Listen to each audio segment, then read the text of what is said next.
बच्चों, आज हम लोग कक्षा 3 रेनबो का लेसन 5 पढ़ेंगे, जिसका नाम है माई क्लासरूम। क्लासरूम मतलब क्लास, कक्षा जिसमें हम लोग बैठते हैं, और माई का मतलब मेरा।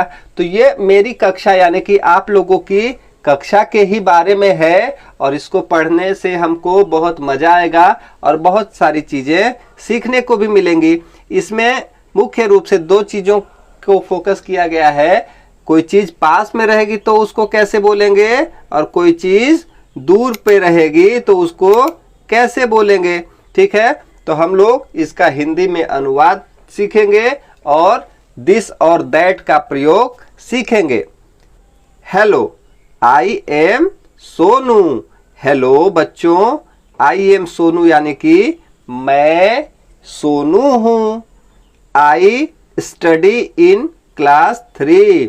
आई का मतलब मैं, स्टडी मतलब पढ़ता हूं, इन क्लास 3। 3 का मतलब 3। मैं क्लास 3 में पढ़ता हूं। This is my classroom. This का मतलब यह, इज का मतलब है, माई मतलब मेरा, और क्लासरूम मतलब कक्षा। यह मेरी कक्षा है। बच्चों, तुम भी क्लास 3 में पढ़ते हो तो तुम्हारी भी कक्षा में ऐसी चीजें जरूर होंगी। This is a table. ठीक है, अब देखो इसका मतलब क्या हुआ। दिस का मतलब यह। जब कोई चीज पास में रखी होती है तो वहां हम लोग दिस बोलते हैं। ठीक है, और जब कोई चीज दूर रखी रहेगी तो उसको क्या बोलेंगे हम लोग, आगे जानेंगे। ठीक है, तो देखो टेबल पास में रखा हुआ है तो ये बोल रहा है दिस मतलब यह, इज का मतलब है, ए मतलब एक, और टेबल का मतलब मेज। यह एक मेज है। देखो यहाँ मेज कितने पास में रखा हुआ है। ठीक है, तो दिस इज अ टेबल का मतलब यह एक मेज है। इस लाइन को आप लोग पढ़ेंगे 2 बार और 2 बार इसको हिंदी में बोलेंगे।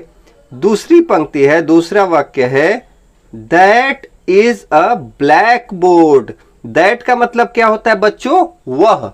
यानी कि जब कोई चीज दूर रखी रहती है तो हम लोग दैट का प्रयोग करते हैं। ठीक है, और जब कोई चीज नजदीक रखी रहती है तो उसको दिस का प्रयोग करते हैं। तो दिस मतलब यह और दैट मतलब वह। दैट दूर के लिए प्रयोग होता है। तो देखो यहाँ ब्लैक बोर्ड कितनी दूर है और टेबल कितने पास है। तो ठीक है, तो दैट मतलब वह, इज का मतलब है, ए मतलब एक, और ब्लैक बोर्ड का मतलब तो तुमको पता ही है। श्याम पर जो हमारी भी कक्षा में है, तुम्हारी भी कक्षा में है, तुम लोगों ने ब्लैक बोर्ड देखा होगा।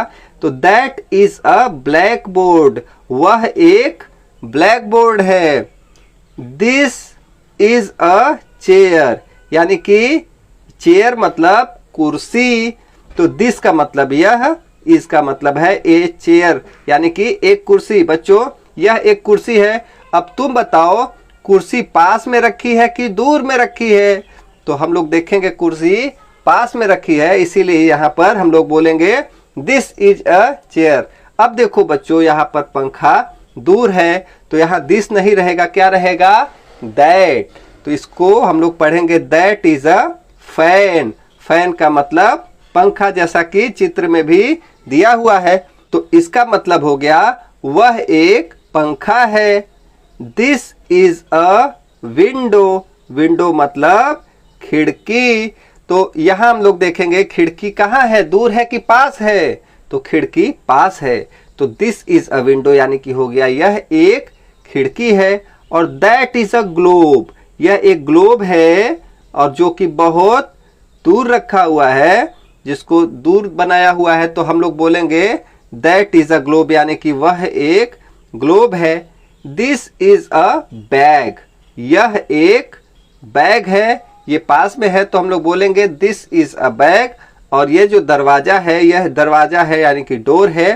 दैट इज अ डोर, यानी कि डोर मतलब दरवाजा। तो वह एक दरवाजा है। और दरवाजा कहाँ है बच्चों, पास है कि दूर है।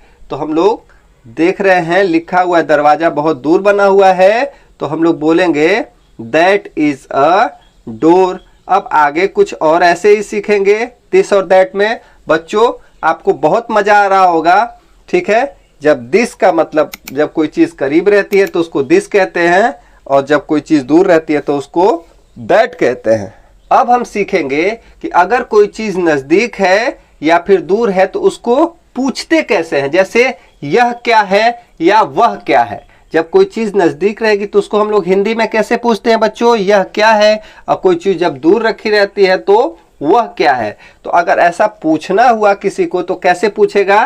देखो यहां पर है व्हाट इज दिस। व्हाट का मतलब क्या, इज का मतलब है, और दिस का मतलब यह, यानी कि यह क्या है। ठीक है, अब यहां देखोगे यहां लिखा हुआ बच्चों दिस। दिस उसके लिए प्रयोग करेंगे, इसमें भी पूछने के लिए भी जो चीजें करीब में रखी हैं या करीब में है। तो व्हाट इज दिस यानी कि यह क्या है। बच्चों बताओ यह गिलास दूर है कि पास में रखी हुई है। तो हम लोग देखेंगे गिलास पास में रखी है। तो व्हाट इज दिस यानी कि यह क्या है। तो दिस इज अ ग्लास, यानी कि दिस मतलब यह, इज मतलब है, ए मतलब एक, ग्लास मतलब ग्लास। यह एक ग्लास है। What is that. What is का मतलब क्या है, दैट का मतलब वह, यानी कि जब कोई चीज बहुत दूर रखी होती है तो हम लोग दैट का प्रयोग करते हैं। तो व्हाट इज दैट यानी कि वह क्या है। तो इसका उत्तर है that is a tree. Tree का मतलब पेड़। तो दैट मतलब वह, इज मतलब है, ए ट्री मतलब पेड़, वह एक पेड़ है। अब अगला है क्वेश्चन व्हाट इज दिस यानी कि यह क्या है। तो लिखा है this is a bird. Bird का मतलब होता है बच्चों चिड़िया। तो दिस इज अ बर्ड यानी कि यह एक चिड़िया है। और आखिरी क्वेश्चन है व्हाट इज दैट यानी कि वह क्या है। तो लिखा है that is a book. Book का मतलब होता है किताब या पुस्तक। तो दैट मतलब वह है एक किताब, वह एक किताब है। तो बच्चों तुमको दिस और दैट का मतलब उम्मीद है कि समझ में आ गया होगा। अगर समझ में आ गया तो इस वीडियो को अभी लाइक कर दें। और यहाँ पर कुछ चीजें बनी हुई हैं, इसमें हमको दिस और दैट को लिखना है। ये कहाँ पर दिस रहेगा और कहाँ पर दैट रहेगा।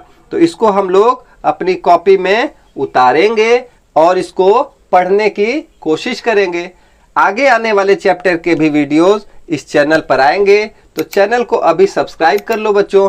अगर कोई चीज़ नहीं समझ में आई तो नीचे कमेंट बॉक्स में कमेंट करिए या करवाइए, मैं उसका जवाब जरूर दूंगा। तब तक पढ़ते रहें, अपना ख्याल रखें। Bye bye, thank you.